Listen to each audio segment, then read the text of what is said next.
All right, folks, here we go. Strap in. If you've been riding with this channel for a while, you already know the Chicago Bears have given us more than our fair share of heartbreak, disaster, and just plain baffling football over the years. And if you're new here, welcome. I've been doing this show since January of 2020, and we go live for every single game. That's right, every snap, every blown lead, every questionable play call. We're here for it all. And if you've been around long enough, you already know. This team has a special talent for crashing and burning when it matters most. And I'm not even talking about Cody Parkey because I wasn't even on this show yet when that infamous double doink happened. But after a lot of you asked for it, I'm finally delivering. This is part one of the biggest crash outs in Chicago. Bears Now history. And if you're wondering who I am, I'm Harrison Graham, your host through all the chaos. Now here's how it's going to work. We're counting them down from 12 to 1. This video right here is going to cover numbers 12 through 7, and then in part 2, we'll get into the top 6. And let me tell you, every single one of these moments lives rent-free in my brain. So let's kick it off with number 12. And oof, this one still stings. Picture it. 2023, Bears vs. Lions. Justin Fields is back from injury, the offense is rolling, the defense is holding strong. We're up 26-14 with just over 4 minutes left in the game. It's looking like a rare solid win. And then it all unravels. Jared Goff takes a snap, steps up, and hits a wide open receiver in the end zone. Suddenly, it's a 5-point game, and every Bears fan across the globe collectively clenches. Then, just like clockwork, David Montgomery, former Bear of course, punches in a touchdown for the Lions. Now we're losing. Fields tries to make a play, and boom, strip. Sack by Aiden Hutchinson. The ball gets kicked out of the end zone. Safety. Game over. The Bears go from a 22-point lead to a soul-crushing loss in under 5 minutes. Matt Eberflus, the supposed defensive mastermind, just watches it all crumble. Same old Bears. That moment was one of those classic crash outs where you're just sitting there mouth open, wondering how on earth that just happened. And that's only number 12. Number 11. We're going back to the final days of the Matt Nagy era. Week 18. Bears versus Vikings. It's 4th and 1. You think we just run it, right? Nope. Play action. The quarterback throws it off his back foot. Intercepted. Pick 6. Touchdown Minnesota. And I just lost it. I mean, how do you call 3 passing plays on 4th and 1 in the same game? Matt Nagy, Matt. I defended him for a long time. Early on in this channel's history, I genuinely believed he could be a good head coach. And to be honest, if we're talking purely wins and losses since Lovie Smith, he's arguably been the best one we've had. But looking back, it's clear that after 2020, both he and Ryan Pace had to go. I was even one of the people who thought Nagy deserved another shot with a new GM and a quarterback of his own. But the way they handled Justin Fields' development early on was an absolute mess. No reps in training camp, thrown into the fire against Cleveland, sacked 9 times in his first start. It was doomed from the beginning. That Vikings pick 6 was just a cherry on top of the mess that was the end of the Nagy era. Moving on to number 10, and this one's a bit of a deep cut. The Cassius Marsh taunting call against the Steelers in 2021. Now, this was actually one of the better games Justin Fields ever played, especially under Matt Nagy. The Bears were making a furious comeback, down 20-6 going into the 4th quarter. Fields was making plays, keeping us alive. Then, on a big 3rd down, Cassius Marsh, who had just been elevated from the practice squad, sacks Big Ben. Huge moment. The defense is hyped. But said, taunting? Yup. The refs called taunting on Marsh for literally staring at the Steelers sideline. And to make it worse, on the replay, you can clearly see the official hip check Marsh before throwing the flag. Like, what are we doing? That extended Pittsburgh's drive, they took the lead, and that was it. Game over. That penalty was absolutely brutal, and the timing could not have been worse. The Bears had all the momentum, Fields was showing flashes, and then boom, flag collapse, heartbreak, again.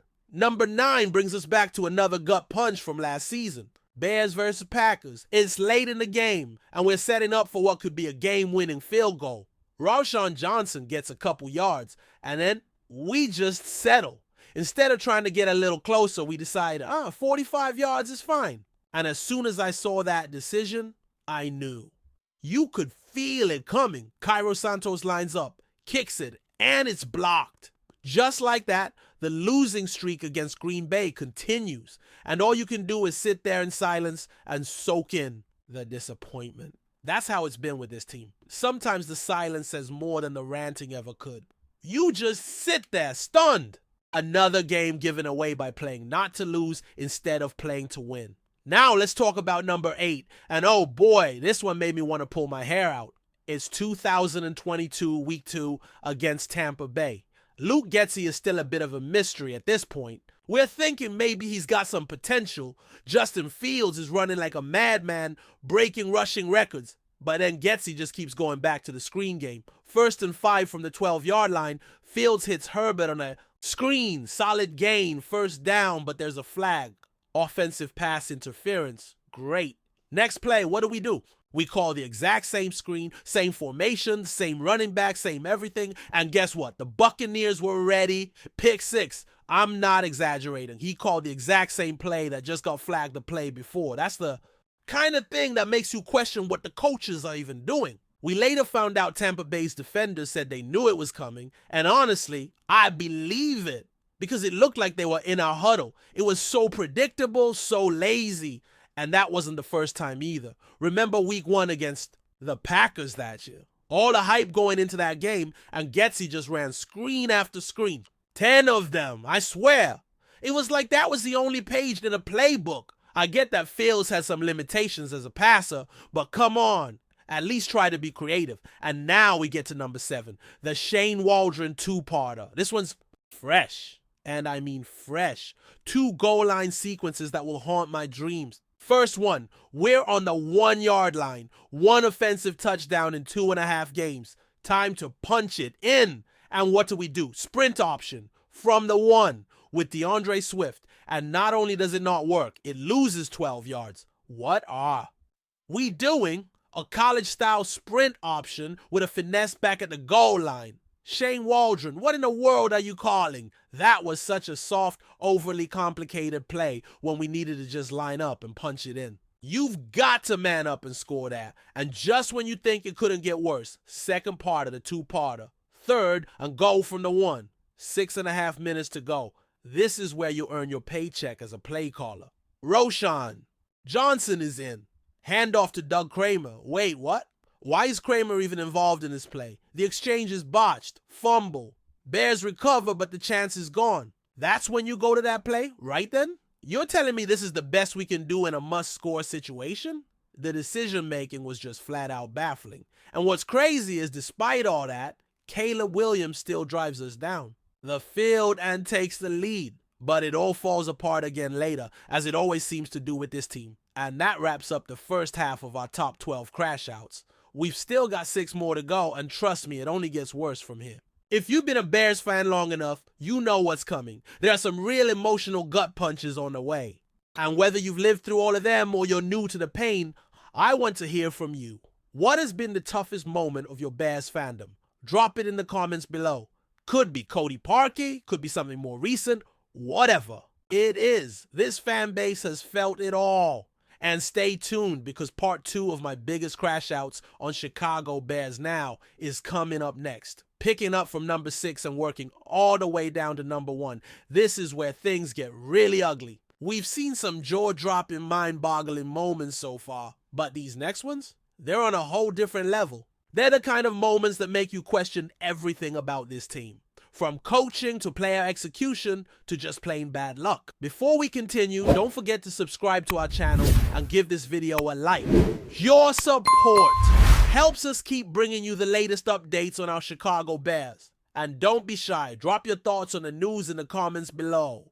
In what could be one of the most shocking moves of the NFL offseason, whispers are starting to swirl around the league that star defensive end Nick Bosa might have traded his iconic red and gold jersey for navy blue and orange. Yes, according to growing speculation, Bosa may have signed with the Chicago Bears, leaving the San Francisco 49ers and their fans in stunned disbelief. Nothing has been confirmed as of yet, but the rumors gained traction after a flurry of cryptic social media activity and reported sightings of Bosa in Chicago earlier this week. League insiders have remained tight-lipped, but some believe negotiations between Bosa's camp and the Bears have been quietly developing over the past few weeks. While it would be a jaw-dropping move, some insiders suggest that tensions have been rising behind closed doors in San Francisco, possibly over contractual expectations or philosophical differences with the coaching staff. For the Bears, the potential acquisition of Bosa would be a franchise-altering coup.